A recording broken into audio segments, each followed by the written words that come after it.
각자 우세한 뭐 종족이 있겠죠. 저거 프로토스테라는 아니고 똥을 사람한테 먹여가지고 치료한 논문이 있어요.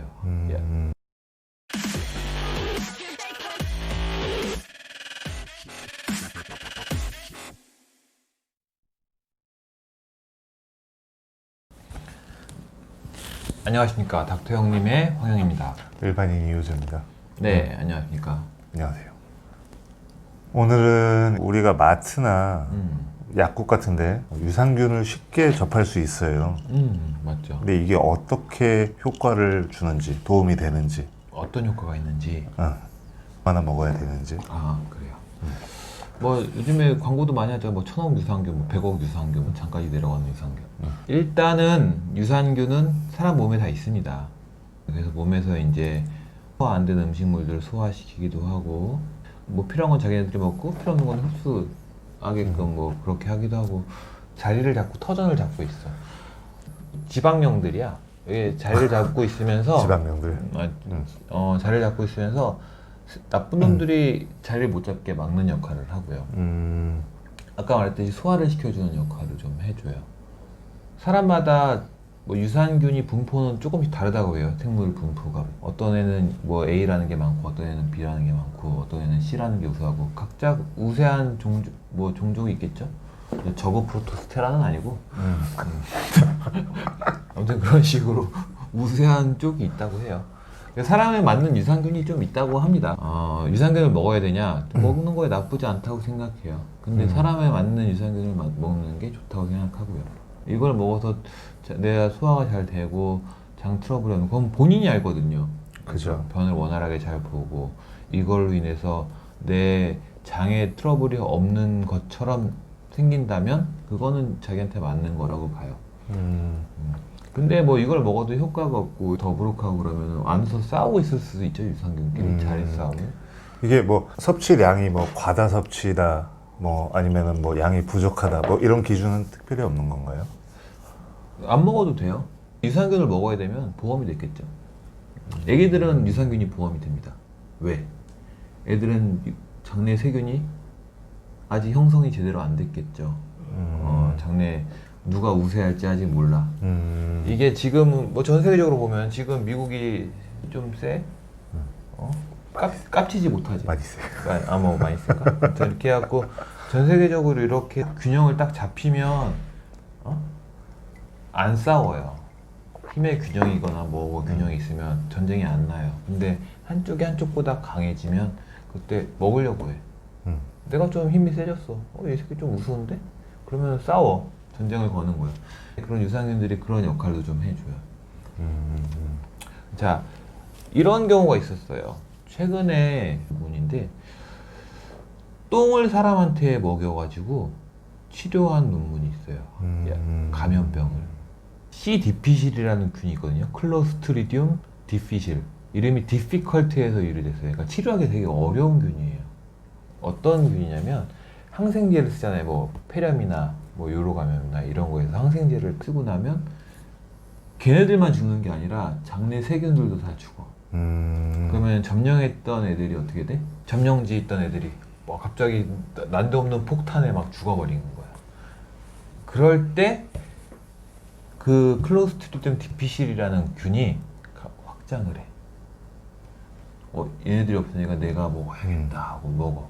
근데 걔네들은 항생제 정말 안 들어요. 근데 항생제를 많이 맞고 치료를 많이 받는 사람일수록, 면역력도 떨어지는 사람일수록 걔네들을 몰아낼 힘이 없는 거야. 그럼 어떻게 되겠어요? 걔네가 번식을 하고 걔네가 장을 마비시키면 계속 설사를 하게 된단 말이에요.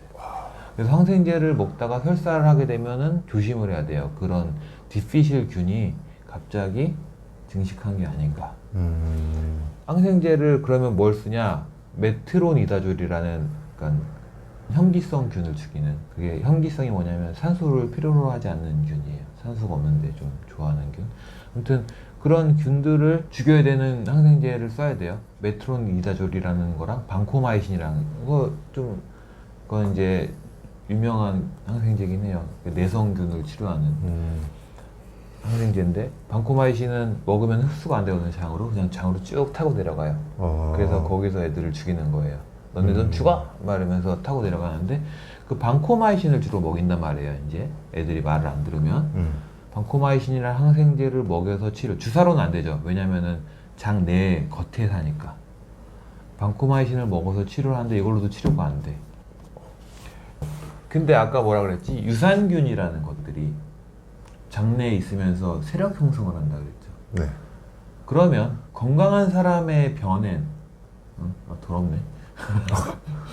변엔 네. 똥에는 그럼 그런 유산균들이 많을 거 아니야. 그럼 걔네들을 이식해 주자. 그래서 그걸 어떻게 했냐면 갈아서 먹였어. 똥을 맙소사네요.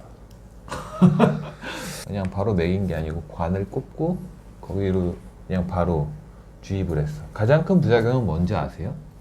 트름. 똥이 확 똥냄새가. 벨칭이라고 하더라고요. 가장 큰 부작용. 그래서 관장을 하기도 하고 그거를 똥으로. NEJM이라는 뉴 잉글랜드 저널 오브 메디슨이라고 임팩트 팩터라는 게 있는데 가장 높은 전 세계에서 이 논문에 실리면 이건 거의 답이라는 논문이에요. 그러니까 이거에 한 번 실리면 무한한 영광인 거지. 교수로서 뭐 평생 테뉴어가 된다는 그런 말이 있을 정도로 평생 한 번쯤은 실어보고 싶은 그 논문에 실렸어요. 그게 어느 정도냐면 임팩트 팩터가 한 55점 정도 돼요. 참고 우리가 하는 사이언스, 뭐 네이처 이런 게 한 40점 정도 돼요. 점수는 그래요. 뭐 꼭 근데 사이언스와 네이처가 이거보다 떨어지냐 그런 건 아니고 이제 분야가 좀 다르니까. 막강하네요. 효과가. 치료율이 어떻게 되는지 아세요? 거의 100%. 똥을 먹여서 치료를 했다니까요. 그렇게 해서 그 디피실이라는 균이 이제 겉에 장 내에 살다가 이게 몸에 침습을 하게 되면 그때부터는 중환이에요. 거의 진짜로 절반 이상 죽어요. 아무리 치료를 빵빵해도 어차피 항생제 잘 안 듣는다 그랬잖아요. 죽어요. 근데 그런 균을 똥을 먹여서 치료를 했어. 유산균을 세력 형성을 만들어주는 거지. 오늘 감탄사가 많이 나오네요. 그렇죠. 야, 그러니까 이야. 사람이 발상의 전환을 해서 똥으로 사람을 치료할 생각을 누가 해봤겠어? 없죠. 없죠. 근데 그런 걸 5년 전 이전에 했겠죠. 요즘에 그거 치료하는 병원 많습니다. 대리병원도 하고 있을 것 같고요. 그리고 뭐 제가 레지던트 있을 때 그때 처음 나왔을 때 막 시도를 막 했어. 유산균이라는 거죠, 일종의. 세력 형성을 하고 있는 유산균을 저희가 알 방법은 없어. 검사를 하지 않는 이상. 나쁘진 않은 것 같습니다.